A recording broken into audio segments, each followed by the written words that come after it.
இன்னைக்கு இங்க செஞ்சி தகுதியில போட்டி போடுறதுக்கு நம்முடைய தலைவர் அவர்கள் ஒரு நல்ல வேட்பாளர், வெற்றி வேட்பாளரை உங்களிடத்துல ஒப்படைச்சிருக்கிறாங்க. யாரு? அண்ணன் மஸ்தான் அவர்கள் உங்களிடத்துல ஒப்படைச்சிருக்கிறாங்க. இங்க நான் வந்தது நீங்க எல்லாரும் உதயசூரியன் சின்னத்துல வாக்களிக்கணும், அண்ணன் மஸ்தான் அவர்களுக்கு வாக்களிச்சு வெற்றி பெற வைக்கணும் அப்படின்னு உங்ககிட்ட கேட்கறதுக்காக வந்தேன். ஆனா இங்க வந்து பார்த்ததுக்கு அப்புறம் தெரியுது நீங்க எல்லாம் ஏற்கனவே ஒரு முடிவு எடுத்து வச்சிருக்கீங்க. கரெக்டா? வெற்றி வெற்றி நிச்சயமா? வெற்றி உறுதியா? எந்த சின்னம்? கையை காட்டி சொல்லுங்க. எந்த சின்னம்? உதயசூரியன் சின்னத்துல வாக்களிச்சு போன முறை அண்ணனை 35,000 வாக்கு வித்தியாசத்துல ஜெயிக்க வச்சு அமிச்சிங்க. இந்த முறை குறைஞ்சது 50,000 ஓட்டு வித்தியாசத்துல அவர் ஜெயிக்க வைக்கணும். செய்வீங்களா? அண்ணன் மஸ்தான் அவர்களை பத்தி நான் அதிகம் பேச விரும்பல. அவருக்கு உங்க அத்தனை பேரையும் தெரியும், ஒவ்வொருத்தரையும் பேர் சொல்லி கூட கூப்பிடுவாரு. அவரை நான் உங்ககிட்ட அறிமுகப்படுத்த வேண்டிய அவசியம் இல்ல. இன்னைக்கு செஞ்சியில இருக்கிற கோட்டை மாதிரி இந்த செஞ்சிலேயே திமுகவோட கோட்டையா மாத்தி வச்சிருக்கிறவர் நம்முடைய அண்ணன் மஸ்தான் அவர்கள். 40 ஆண்டுகளுக்கு மேலாக மக்கள் பணியாற்றிட்டு இருக்கார். 5 தடவை செஞ்சி பேரூராட்சி தலைவராக இருந்திருக்கிறார். இங்க இருக்கக்கூடிய ஒவ்வொரு தெருவும், ஒவ்வொரு ஏரியாவும், ஒவ்வொரு வீடும் அண்ணனுக்கு தெரியும். இன்னும் சொல்ல போனா இந்த நகரம் இந்த அளவுக்கு விரிவடைஞ்சிருக்கு, வளர்ந்திருக்குன்னா அண்ணனுடைய முக்கியமான பணிகள் தான் அதற்கு காரணம். அதுக்கு வலுவான அஸ்திவாரத்தை போட்டவர் அண்ணன் செஞ்சி மஸ்தான் அவர்கள். 2016 இருந்து 2 முறை இந்த செஞ்சி தொகுதியுடைய சட்டமன்ற உறுப்பினர் இருக்காங்க. தொடர்ந்து 40 ஆண்டுகளா மக்கள் ஆதரவு இருக்கிறது சாதாரண விஷயம் கிடையாது. அந்த சாதனைக்கு சொந்தக்காரர் தான் அண்ணன் திரு செஞ்சி மஸ்தான் அவர்கள். மக்கள் பணியை தன்னுடைய முழு நேர அரசியல் பணியாக, தன்னுடைய முழு நேர வாழ்க்கையாக மாற்றி வச்சிருக்கிறார். அண்ணன் மஸ்தான் அவர்களுக்கு உதயசூரியன் சின்னத்தில் நீங்க எல்லாம் வாக்களிச்சு அதிகமான வாக்கு வித்தியாசத்துல ஜெயிக்க வச்சு அனுப்பணும். இன்னைக்கு மஸ்தான் அவர்களை அழைச்சிட்டு நான் வந்திருக்கிறேன். உதயசூரியன் சின்னத்திற்கு வாக்கு கேட்டு வந்திருக்கேன்னா எந்த உரிமையில கேட்க வந்திருக்கிறேன்? இந்த கடந்த 5 வருஷத்துல நம்முடைய திராவிட மாடல் அரசு பல்வேறு திட்டங்களை செஞ்சு கொடுத்திருக்கிறோங்கிற அந்த உரிமையில மீண்டும் அண்ணன் மஸ்தான் அவர்களுக்கு வாய்ப்பு கொடுங்கன்னு வந்திருக்கேன். உதாரணத்துக்கு சில திட்டங்களை மட்டும் இங்க குறிப்பிட விரும்புறேன். சிட்டாப்பூண்டி பகுதியில ஒரு அரசு கலை மற்றும் அறிவியல் கல்லூரி யார் கொண்டு வந்தது? அண்ணன் மஸ்தான் அவர்கள் கொண்டு வந்தது. இங்க அன்னை அஞ்சுகா அம்மாள் பேருந்து நிலையம் பஸ் ஸ்டாப் யார் கொண்டு வந்தது? அண்ணன் மஸ்தான் அவர்கள் கொண்டு வந்தது. அரசு மருத்துவமனையில இன்னைக்கு கூடுதல் கட்டிடங்கள் யார் கட்டி கொடுத்தது? உங்களுடைய அமைச்சர் அண்ணன் மஸ்தான் அவர்கள். அவலூர்பேட்டையில் ஊராட்சியில இன்னைக்கு ஒரு மினி ஸ்டேடியம், ஒழுங்குமுறை விற்பனை கூடத்துல 1000 மெட்ரிக் டன் சேமிப்பு கிடங்கு அமைக்கப்பட்டிருக்கு. ஒன்றிய அலுவலகத்துக்கு ஒரு புதிய கட்டிடம், வளத்தி ஊராட்சியில புதிதாக சார் பதிவாளர் அலுவலகம், இந்த பேரூராட்சியில் அமைந்துள்ள ஏரி சீரமைக்கப்பட்டு இன்னைக்கு நடைபாதை பயிற்சி அமைக்கிறதுக்கு அந்த பூங்கா அமைக்க இருக்கிறோம். சங்கராபரணி ஆற்றின் குறுக்கே ஒரு தடுப்பணை, மேல் கலவாய் ஊராட்சிக்கு செல்லக்கூடிய வகையில ஒரு உயர்மட்ட மேம்பாலம் கட்டப்பட்டிருக்கு. இப்படி அத்தனை திட்டங்களையும் ஒவ்வொன்றத்தையும் பார்த்து செஞ்சுதான் நம்முடைய பார்த்து இந்த தொகுதிக்கு செஞ்சதுக்கு அப்புறம் தான் மீண்டும் எனக்கு ஒரு வாய்ப்பு கொடுங்கன்னு அண்ணன் மஸ்தான் அவர்களை இங்க கேட்டு வந்திருக்கிறோம். உதயசூரியன் சின்னத்துக்கு வாய்ப்பு கேட்டு வந்திருக்கிறோம். இந்த தொகுதிக்கு மட்டும் இவ்வளவு திட்டங்களை செஞ்சிருக்கிறோம். ஒட்டுமொத்த தமிழ்நாட்டுக்கு என்னென்ன திட்டங்கள் செஞ்சிருக்கோம் கடந்த 5 வருஷத்துல யோசிச்சு பாருங்க. ஆட்சி பொறுப்பேற்றோன்னு நம்ம முதலமைச்சர் போட்ட முதல் கையெழுத்து தேர்தல் வாக்குறுதியில சொன்ன வாக்குறுதி, மகளிருக்கு கட்டணமில்லா பேருந்து திட்டத்தை அறிமுகப்படுத்தணுமா இல்லையா? இன்னைக்கு ஒவ்வொரு மகளிரும் மாசம் 900 ரூபாயில இருந்து 1000 ரூபாய் வரைக்கும் சேமிக்கிறாங்க. அதே மாதிரி முதலமைச்சர் காலை உணவு திட்டம், அரசு பள்ளியில படிக்கக்கூடிய குழந்தைங்க காலைல பள்ளிக்கூடத்துக்கு வரும்போது பசியோட இருக்கக்கூடாதுன்னு காலைல பள்ளிக்கூடத்துக்கு வந்தோன்னு முதல்ல தரமான காலை உணவு கொடுக்கப்பட்டிருக்கு. காலை தரமான உணவு, அதன் பிறகு தரமான கல்வியை கொடுத்திருக்கிறோம். அதே அரசு பள்ளியில படிச்சு உயர்கல்வி சேரக்கூடிய மாணவர்கள், கல்லூரி மாணவிகளுக்கு மாசம் 1000 ரூபாய் ஊக்கத்தொகை, கல்வி ஊக்கத்தொகை நம்முடைய முதலமைச்சர் கொடுத்திருக்கிறார். 14 லட்சம் மாணவ மாணவிகள் இதை பயன்பட்டு இருக்கிறாங்க. இப்ப சமீபத்துல 10 லட்சம் கல்லூரி மாணவ மாணவிகளுக்கு இலவச லேப்டாப் திட்டத்தையும் அறிவிச்சு ஒரே மாசத்துல நம்முடைய முதலமைச்சர் அவர்கள் கொடுத்திருக்கிறாங்க. இப்படி பல்வேறு திட்டங்களை செயல்படுத்தி இருக்கிறோம்.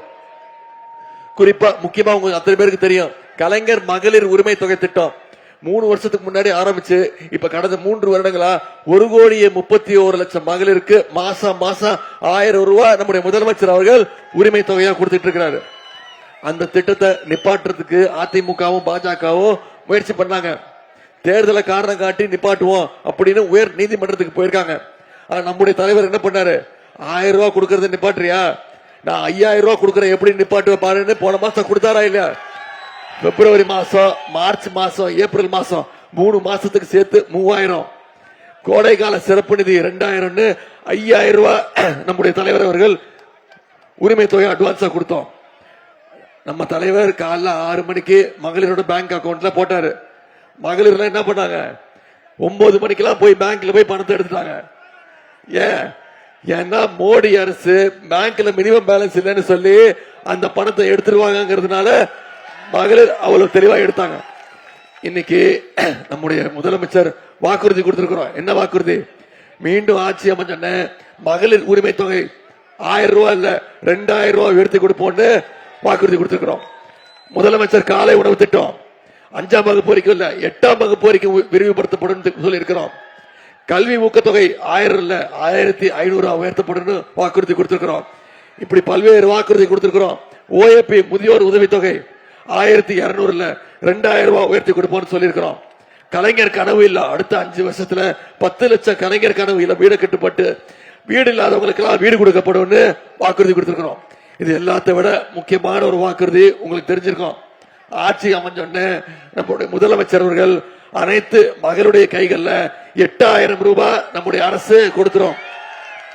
மகளிர் உங்க வீட்டுக்கு என்ன மின்சாதன பொருட்கள் தேவைங்கிறத நீங்களே முடிவு பண்ணி வாங்கிக்கலாம் முதலமைச்சர் சொல்லிட்டார். இதெல்லாம் செஞ்சு கொடுக்கணும்னா மீண்டும் நம்முடைய திராவிட மாடல் 2.2 ஆட்சி அமையணும்.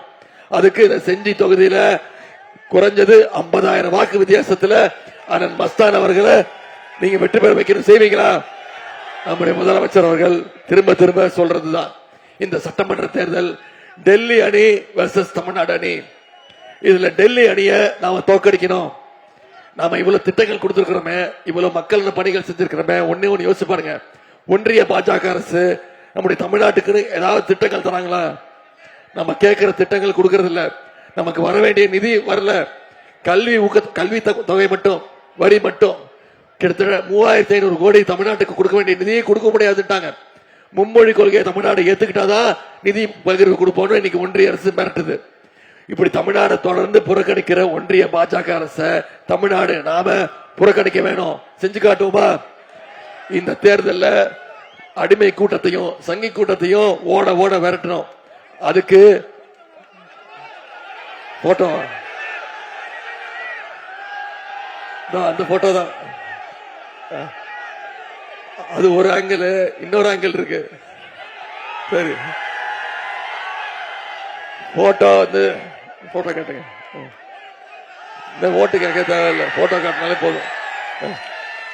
இந்தம்மா கீழே ஒருத்தர் படுத்திருக்காருமா, தெரியுதா யாருன்னு?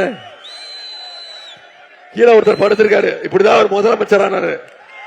2017ஆம் ஆண்டு இப்படிதான் டேபிள் கடியில பூந்து போய் தான் சசிகலாமா காலை பிடிச்சுதான் முதலமைச்சர் ஆனாரு. யாரா இருந்தாலும் காலை பிடிச்சிருவாரு, அப்புறம் காலை வாரி விட்டுருவாரு. முதல்ல ஜெயலலிதா அம்மா காலு, அதன் பிறகு சசிகலாமா காலு, அதன் பிறகு சசிகலாமா ஜெயிலுக்கு போன டிடிவி தினகரன் காலு, அப்புறம் கொஞ்ச நாள் ஓபிஎஸ் காலு. இப்ப ஓபிஎஸ் நம்ம டீமுக்கு வந்துட்டாரு.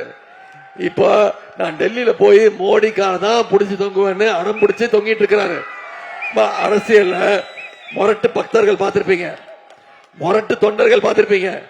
எங்கேயாவது பார்த்திருக்கீங்களா ஒரு முரட்டு அடிமைய? இவர் தான் அந்த முரட்டு அடிமை, மோடியோடைய நம்பர் 1 முரட்டு அடிமை. நம்ம தலைவர் சொல்றாருல டெல்லி அணி வர்சஸ் தமிழ்நாடு அணின்னு. தமிழ்நாடு அணிக்கு யார் கேப்டன்? நம்முடைய தலைவர் திமுக தான் தமிழ்நாடு அணிக்கு கேப்டன். டெல்லி அணியில யார் யார் இருக்கா? திரு மோடி அவர்கள். இப்ப தேர்தல் அறிவிச்சுட்டாங்கன்னு மீண்டும் மீண்டும் வராரு. வாரத்துக்கு ஒரு வாட்டி தமிழ்நாட்டுக்கு வந்துட்டு போறாரு. அவர் மட்டும்தான் வராரு. திட்டங்கள் வருதா? நமக்கு தேவையான பணம் வருதா? வரி வருதா? வரல. இப்படி தமிழ்நாடு தொடர்ந்து புறக்கணிக்கிற ஒன்றிய பாஜக இந்த தேர்தலில் நாம புறக்கணிச்சாகணும். செஞ்சு காட்டுவோமா? மஸ்தானுடைய வெற்றி உறுதியா? இன்னைக்கு தேதி 13ஆம் தேதி, ஏப்ரல் 23ஆம் தேதி தேர்தல். நீங்க அத்தனை பேரும் உதயசூரியன் சின்னத்துல வாக்களிக்கணும்னு முடிவெடுத்துட்டீங்க. கரெக்டா? கரெக்டா? நீங்க அத்தனை பேரும் உதயசூரியன் சின்னத்துல வாக்களிக்க போறீங்க. ஆனா பத்தாது. நீங்க ஒவ்வொருத்தரும் அடுத்த 10 நாட்கள் இருக்கு நம்ம கையில. அடுத்த 10 நாட்கள் மக்களை சந்திச்சு, ஒவ்வொரு வாக்காளரை சந்திச்சு, ஒவ்வொருத்தர் வீட்டுக்கு போய் ஏன் உதயசூரியன் சின்னத்துல வாக்களிக்கணும், நம்ம இந்த திராவிட மாடல் அரசு என்னென்ன திட்டங்கள் கொண்டு வந்திருக்கு, மீண்டும் ஆட்சிக்கு வந்தா என்னென்ன திட்டங்கள் செய்வோம். முக்கியமா அதிமுக அடிமை கூட்டத்தையும் சங்கி கூட்டத்தையும் தமிழ்நாட்டுக்குள்ள நுழைஞ்சிட்டோம்னா, வந்துட்டாங்கன்னா நம்முடைய மாநிலத்தை பின்னோக்கி இழுத்துட்டு போயிடுவாங்க. அப்படிங்கிற பிரச்சாரத்தை மக்களை சந்திச்சு நீங்க ஒவ்வொருத்தரும் செய்யணும். செய்வீங்களா? அப்படி செஞ்சீங்கன்னா 50,000 இல்ல 1,00,000 வாக்கு வித்தியாசத்துல அண்ணன் மஸ்தான் அவர்கள் நிச்சயம் ஜெயிப்பார். அந்த வெற்றியை நீங்க உறுதி செய்யுங்க. உங்களை எல்லாம் அன்போடு கேட்கிறேன், பண்போடு கேட்கிறேன், பாசத்தோடு கேட்கிறேன், உரிமையோடு கேட்கிறேன், உங்க வீட்டு பிள்ளையாகிறது கேட்கிறேன். இன்னும் பெருமையா சொல்லணும்னா தலைவருடைய மகனாக இருந்து கேட்கிறேன்.